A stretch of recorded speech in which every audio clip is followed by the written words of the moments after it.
आज अपने प्रयोगशाला सहायक साइंस स्ट्रीम से यानी कि विज्ञान वर्ग से जो प्रयोगशाला सहायक की तैयारी कर रहे हैं उनके लिए 20 प्रश्नों का एक सेट रसायन विज्ञान केमिस्ट्री का टॉपिक अपना है परमाणु से संबंधित जो महत्वपूर्ण प्रश्न है।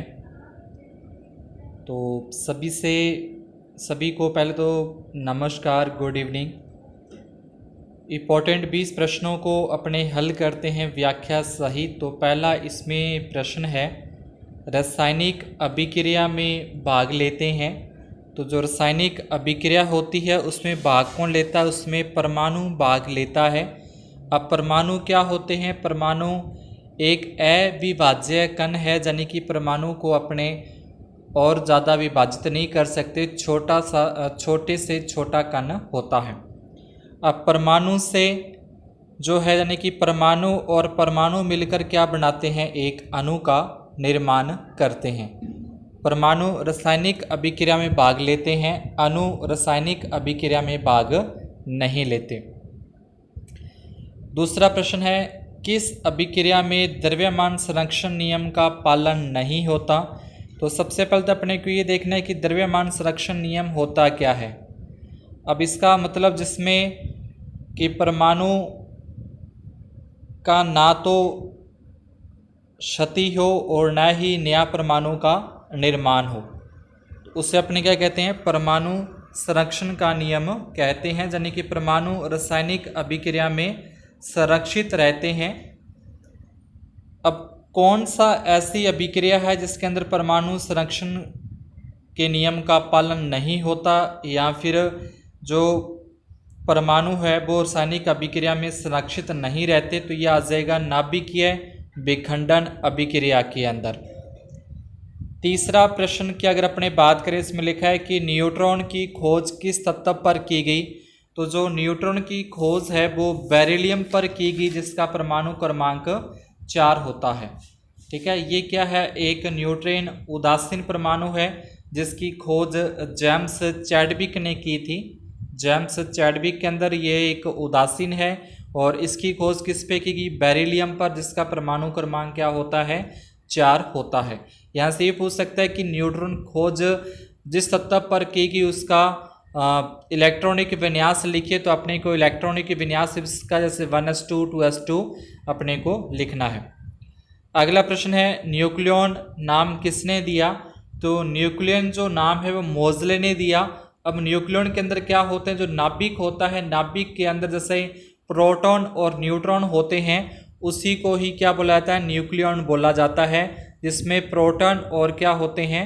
न्यूट्रॉन होते हैं, जो नाभिक के अंदर होता है। और इसको नाम किसने दिया था? ये मोजले ने इसको नाम दिया था। इसके बाद है प्रोटॉन का द्रव्यमान होता है। तो प्रोटॉन का द्रव्यमान 1.67 गुना 10 की घात -27 किलोग्राम होता है। ठीक है, प्रोटॉन का द्रव्यमान। अगर प्रोटॉन पर आवेश पूछे तो प्रोटॉन पर आवेश होता है 1.6 × 10 की पावर -19 कूलाम। जो आवेश होता है वो कूलाम के अंदर होता है 1.6 × 10 की पावर -19 कूलाम। ये एक प्रोटॉन पर आवेश होता है। ठीक है, और अगर अपने को इलेक्ट्रॉन का द्रव्यमान पूछे तो 9.1 × 10 की घात -31 इस इलेक्ट्रॉन का द्रव्यमान होता है। इसके बाद अगला है प्रोजिट्रॉन की खोज। तो प्रोजिट्रॉन क्या होता है? प्रोजिट्रॉन जैसे इलेक्ट्रॉन के ऊपर प्लस हो तो ये क्या होगा? इसका विरोधी तत्व होता है प्रोजिट्रॉन, यानी कि इलेक्ट्रॉन का विरोधी तत्व अगर बोले तो प्रोजिट्रॉन है। प्रोजिट्रॉन की खोज जो CD एंडरसन ने की थी। इसके बाद 7वें प्रश्न के अंदर एक अपने को तत्व लिख रखा है Br। ठीक है, और इसके ऊपर अपने को कुछ जैसे 35 और 80 लिखे हुए हैं और यहाँ से अपने से पूछ सकता है कि परमाणु भार कितना है, परमाणु क्रमांक कितना है, प्रोटॉन की संख्या, इलेक्ट्रॉन की संख्या, न्यूट्रॉन की संख्या। तो किसी भी एक के बारे में यहाँ से अपने को पूछ सकता है। तो अपने को यहाँ पे पता होना चाहिए कि जो भी तत्व लिखा जाता है वो इस तरीके से होता है। यहाँ पे तत्व जो लिखा जाएगा एक्स का मतलब यहाँ पे कुतत्व हो गया, कुतत्व का प्रतीक हो जाएगा। और जो जेड है जो इसके नीचे पैरों में लिखा जाता है जो संख्या, वो क्या होती है, इसकी परमाणु क्रमांक होती है। और जो ऊपर लिखा जाता है यहाँ पे उसको क्या बोलते हैं, परमाणु भार बोलते हैं, परमाणु द्रव्यमान बोलते हैं। यानी कि परमाणु द्रव्यमान या परमाणु भार तो ये ऊपर वाला हो जाएगा जिसको ए से प्रेजेंट करते हैं, और जेड से जिसको अपने प्रेजेंट करते हैं वो परमाणु क्रमांक होता है। तो परमाणु क्रमांक, अब यहाँ पे देखो ये जो नीचे वाली संख्या ये क्या हो जाएगी, परमाणु क्रमांक 35। अब जो परमाणु क्रमांक है उतने ही उसमें क्या होते हैं, प्रोटॉन होते हैं। जितना परमाणु क्रमांक है उतनी ही उसमें क्या होती है, प्रोटॉनों की संख्या होती है। यानी कि प्रोटॉनों की संख्या भी क्या हो जाएगी, 35। अगर वो परमाणु जो अपने को दे रखा है अगर वो उदासीन है, उस पर किसी भी प्रकार का आवेश अपने को नहीं दे रखा, आवेश कई बार आपने देखा होगा ऐसे लिख के इसको +2 कर दिया, या इसके ऊपर क्या करते हैं +2 लिख दिया, या फिर -2 लिख दिया, इस तरीके से ऊपर लिखा जाता है, तो वो क्या होता है, इसके ऊपर आवेश होता है। तो जिसके ऊपर भी कोई भी आवेश नहीं होता वो अपना क्या हो जाएगा, उदासीन होगा। अगर परमाणु उदासीन है तो उसमें प्रोटॉनों की संख्या कितनी होगी, जितने प्रोटॉनों की संख्या है उतनी उसमें क्या होती है, इलेक्ट्रॉनों की संख्या होती है। अगर धनावेशित हो जाता है, यानी कि धनावेशित का मतलब अगर इसके ऊपर जो आवेश है वो अगर +2 अगर आता है, यानी कि +2 अगर उसके ऊपर आता है, मतलब क्या हो रहा है, ये धनावेशित हो रहा है। अब धनावेशित कब होता है, कोई भी तत्व धनावेशित तभी होगा जब इसमें से इलेक्ट्रॉन बाहर निकलेंगे। इलेक्ट्रॉन बाहर निकलेंगे तभी वो क्या होता है, धनावेशित होता है। तो अगर धनावेशित की अगर अपने से इलेक्ट्रॉन संख्या पूछी जाती है तो जो प्रोटॉनों की संख्या होती है उसमें से जितने उसके ऊपर प्लस धनावेशित है उतने माइनस कर देने हैं। यानी कि अगर इसी के पूछा जाए तो 35 है, 35 में से अपने क्या कर देंगे, 2 इसमें से माइनस कर देंगे, तो इसमें इलेक्ट्रॉनों की संख्या कितनी हो जाएगी, 33 हो जाएगी। इसके बाद पूछे न्यूट्रॉन, तो न्यूट्रॉन क्या होता है, A-P होता है। ए का मतलब क्या हो गया, परमाणु भार, और पी का मतलब हो गया प्रोटॉनों की संख्या। यानी कि न्यूट्रॉनों की संख्या अगर अपने को ज्ञात करनी है तो परमाणु भार या फिर परमाणु द्रव्यमान में से जो प्रोटॉनों की संख्या वो माइनस कर देंगे तो अपने पास न्यूट्रॉनों की संख्या आ जाएगी। यानी कि 80 में से 35 माइनस करेंगे तो 45 अपना क्या आ जाएगा, न्यूट्रॉनों की संख्या आ जाएगी। इसके बाद 8वां है, हाइड्रोजन के कौन से समस्थानिक में न्यूट्रॉन शून्य होता है। तो जिसमें न्यूट्रॉनों की संख्या शून्य होती है वो प्रोटियम होता है। अपने को ध्यान होना चाहिए कि हाइड्रोजन के 3 समस्थानिक होते हैं, प्रोटियम होता है, ड्यूटेरियम होता है और ट्राइटियम होता है। तो जिसमें न्यूट्रॉनों की संख्या क्या हो, शून्य होती है, वो प्रोटियम आ जाएगा। 9वां प्रश्न, नाभिकीय रिएक्टर के रूप में हाइड्रोजन का कौन सा समस्थानिक उपयोग में लेते हैं, तो ये हो जाएगा ड्यूटेरियम। ठीक है, ड्यूटेरियम है जो समस्थानिक के रूप में अपने इसको नाभिकीय रिएक्टर के रूप में इसको उपयोग में लेते हैं। ठीक है, और मंदक के रूप में भी इसका उपयोग किया जाता है। उसके बाद समबारीक होते हैं, तो जिसका परमाणु भार समान हो वो क्या होते हैं, समबारीक होते हैं। जिसका परमाणु भार समान होता है वो क्या होते हैं, समबारीक होते हैं। और समस्थानिक जिसका परमाणु क्रमांक समान होता है, जिसका परमाणु क्रमांक समान होता है वो समस्थानिक होते हैं। और जिसका परमाणु भार समान होता है वो समबारीक होते हैं। और जिसमें इलेक्ट्रॉनों की संख्या समान होती है वो सम इलेक्ट्रॉनिक होते हैं। और जिसमें न्यूट्रॉनों की संख्या समान होती है वो सम न्यूट्रॉनिक होते हैं। 11वां प्रश्न है, एक इलेक्ट्रॉन का विरोधी कण है, तो एक इलेक्ट्रॉन का विरोधी कण अभी अपने पीछे देखा था, पॉजिट्रॉन आ जाएगा। सबसे बाहरी कोश को सूचित करने वाले इलेक्ट्रॉन की अधिकतम संख्या कितनी होती है, 8 होती है। अपना अष्टक पूरा करना होता है तो 8 हो जाएगी। किसी तत्व की द्रव्यमान संख्या, तो जो द्रव्यमान संख्या है वो क्या होती है, P+N, यानी कि प्रोटॉन और न्यूट्रॉन की संख्या क्या होती है, उसकी द्रव्यमान संख्या होती है। उसके बाद नाभिक का परमाणु क्रमांक बराबर होता है, तो नाभिक का जो परमाणु क्रमांक है वो बराबर होता है प्रोटॉनों की संख्या के। 15वां प्रश्न है, गोल्ड का रासायनिक प्रतीक, तो Au हो जाएगा गोल्ड का सामान्य रासायनिक जो प्रतीक है आवर्त सारणी के अंदर जो होता है। इसके बाद 16वां प्रश्न है कि अणुसूत्र क्या है। अणुसूत्र हो जाएगा यौगिकों को संकेतात्मक रूप से प्रकट करने के लिए प्रतीकों को समूह के रूप में लिखना। ठीक है, जैसे गैस है या ठोस है या लिक्विड है, तो उसको जो प्रतीकों के रूप में लिखना वो क्या होता है, अणुसूत्र हो जाएगा। 1 मोल इलेक्ट्रॉन का द्रव्यमान है तो 1 मोल इलेक्ट्रॉन का द्रव्यमान हो जाएगा 9.11 गुणा 10 की घात -28 ग्राम।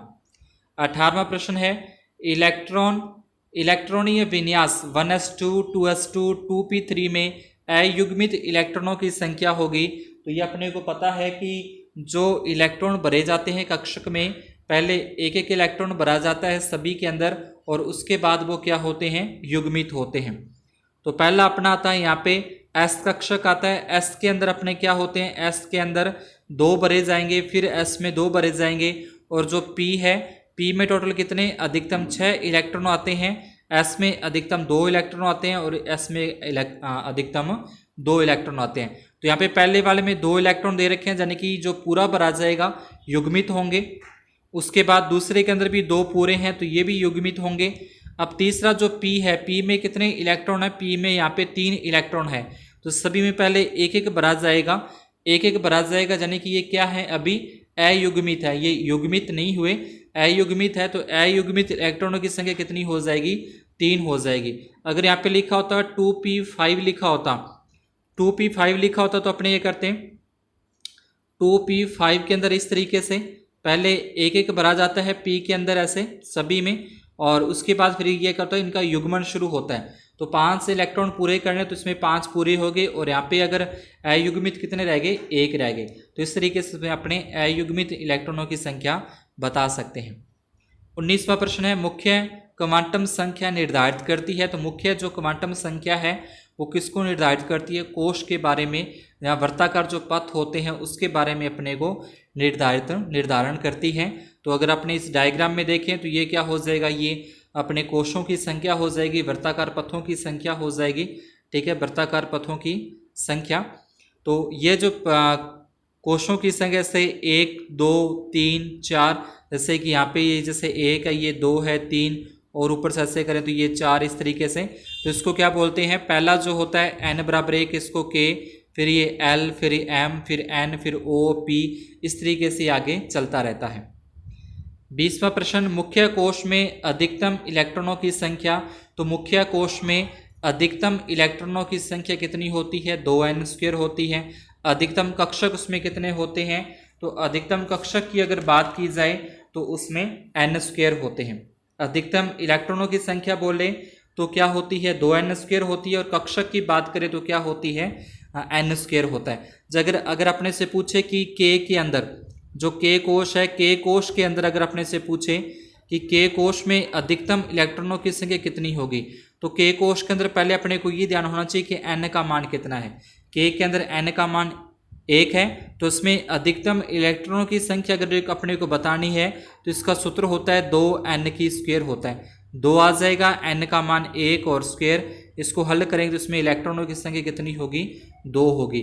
अगर अधिकतम कक्षक पूछता है तो कक्षक क्या होते हैं, n², n का मतलब क्या होता है 1, तो 1 इसमें क्या आ जाएगा, 1 की स्क्वायर कितना होता है 1, यानी कि 1 इसमें क्या होता है, कक्षक होता है। जैसे अपने s के अंदर देखा था, 1 कक्षक होता है, और अधिकतम इलेक्ट्रॉन इसमें कितने आते हैं, इसमें अधिकतम इलेक्ट्रॉन 2 आते हैं, ठीक है। अगर अपने से m के बारे में पूछे कि m के अंदर अधिकतम इलेक्ट्रॉनों की संख्या कितनी होगी या अधिकतम कक्षकों की संख्या कितनी होगी, तो m की अगर बात करें तो इसमें अधिकतम इलेक्ट्रॉनों की संख्या का सूत्र है 2n², यानी कि 2n का मान है 3, 3 की स्क्वायर करेंगे 9, 9 दूनी कितने हो जाएंगे 18, यानी कि अधिकतम इलेक्ट्रॉन इसमें कितने आएंगे, 18 आएंगे। और अगर कक्षक की बात करें तो कक्षक क्या होता है, n² होता है, n कितना है अपने पास 3, 3 की स्क्वायर इसमें कर देंगे तो अपने पास क्या आ जाएंगे, 9 आ जाएंगे। तो इस तरीके से अपने अधिकतम कक्षक की संख्या निकाल सकते हैं और अधिकतम इलेक्ट्रॉनों की संख्या भी अपने यहाँ पे निकाल सकते हैं। तो ये थे अपने मोस्ट इम्पॉर्टेंट 20 प्रश्न। इसी तरीके से डेली अपने एक एक 20 प्रश्नों की सीरीज लेकर आएंगे जो मोस्ट इम्पॉर्टेंट होंगे। आगे भी 2-3 जो सेट है वो इसी परमाणु, अणु और जो अपने क्वांटम संख्याओं के बारे में लेकर आएंगे।